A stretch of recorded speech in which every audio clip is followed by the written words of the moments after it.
Shout out to J&J. So I just want to send a shout out to J&J Sports for having me once again. This is, episodes, man. You guys got a real good thing going on. Well, I thought we'd go ahead and take a look at the NFL. We have 3 former Dallas Cowboys in serious legal trouble in just a 4-day span. Oh, man. And I got this info from Mike Fisher at Athlon Sports. And so first up, we've got cornerback Kelvin Joseph Jr., and he was arrested and charged following a fatal weekend highway crash. So it's Saturday morning, Highway 75 near Richardson, Texas. And Joseph was arrested and charged with driving while intoxicated and collision involving personal injury or death. What are your initial thoughts on this? Why? That's just the real question. Like, you guys, if you can't handle y'all liquor, y'all don't need to be.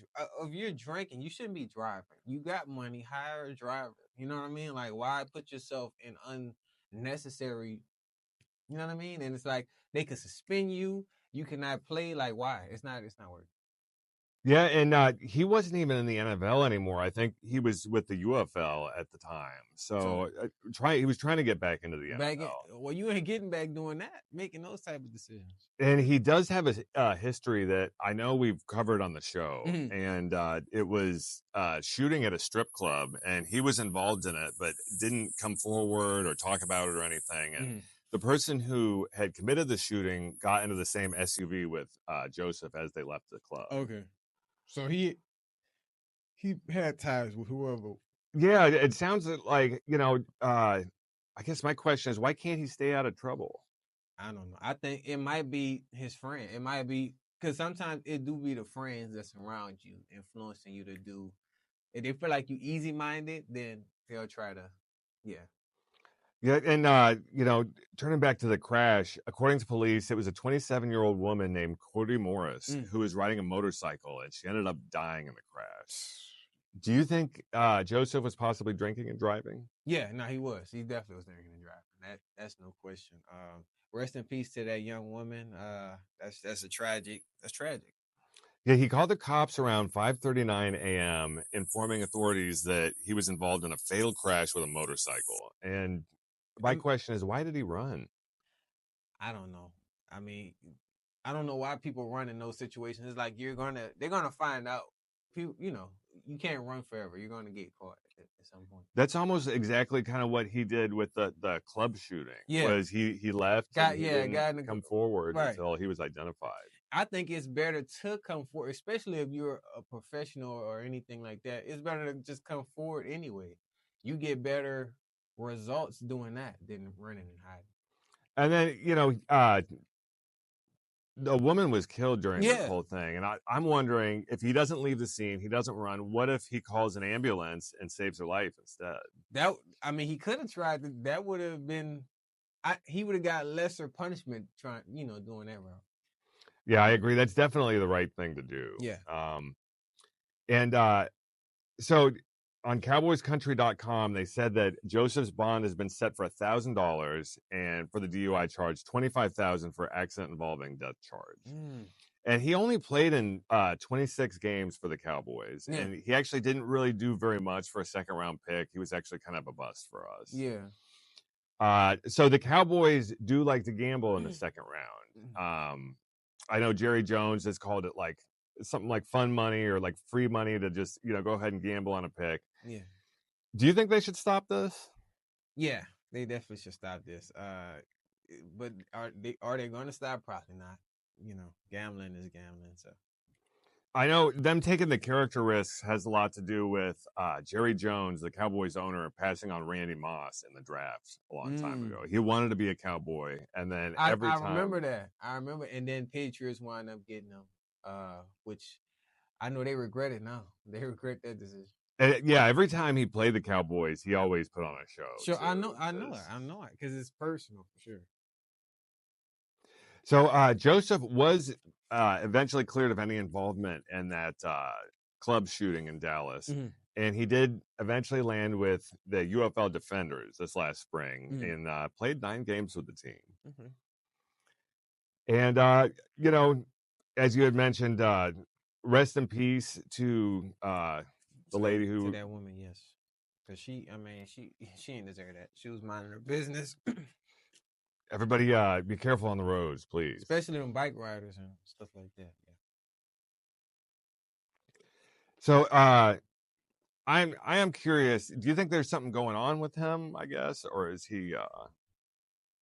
Is either something mentally not connect right, or his friends for sure. Like whoever is influencing him, he has to be influenced. And then our next Cowboy to get in trouble. Let's do it. So this was last Saturday night, or a couple Saturday nights back. It was Pac-Man Jones, Adam Pac-Man Jones, and he was put in Kenton County Jail in Kentucky. And the charges against him: assault of a police officer. And he posted the $10,000 bond and was released. Okay. So assaulting a police officer. What's going on? I don't know. We don't know the full story, right? So it's like we're really playing a guessing game. It could have been a cop starting something, or did he start? Like, how did it get to that point? Yeah, and he was last arrested just a little over a year ago at the Mike Tyson and Jake Paul fight. Yeah, and that took place at AT&T Stadium, where the Cowboys play. right in Dallas. And so that was involving public intox, assault of a police officer, and then also evading arrest. Yeah.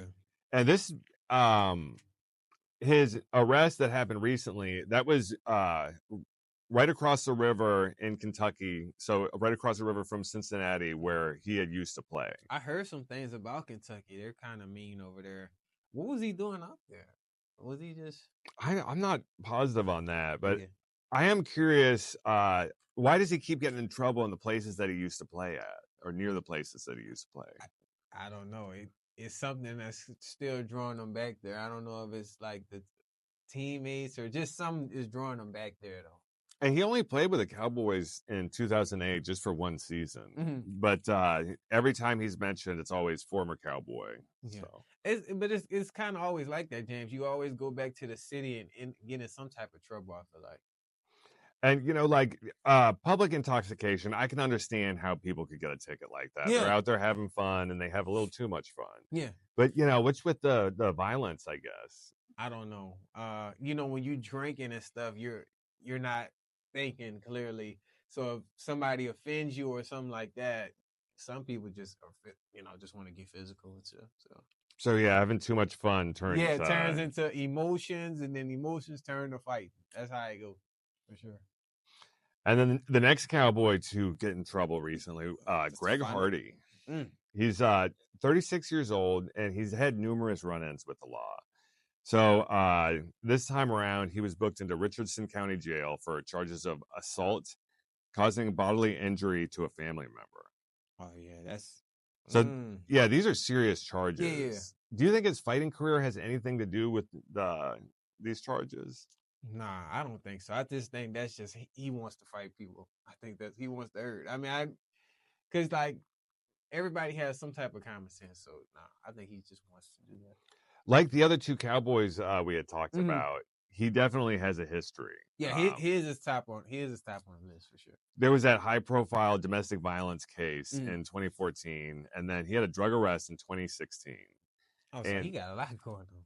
Yeah, and from that arrest in 2014, he got a suspension in the NFL after photos of his girlfriend had surfaced showing her injuries. So he was okay. Yeah. She said that he threw her onto a futon covered with assault rifles. So did you hear about this when it happened? I never heard that he was beating on like his girlfriend. Yeah, it was a while back. It was maybe 11 years ago, right. so it was a while. But I remember reading about it, and the report said that it had something to do with him being jealous of her past relationship with Nelly. So do you think there's any truth to this? Yeah, I definitely do. It's always something over a woman, man. So it's crazy. Yeah, y'all, please let us know in the comments what you think about these former Cowboys getting in trouble, and do y'all think they'll be able to keep their noses clean from now on? I hope so, man. Definitely, because the season about to come back soon. So, and then up next, I thought we'd go J&J Sports coming to y'all live in 2025.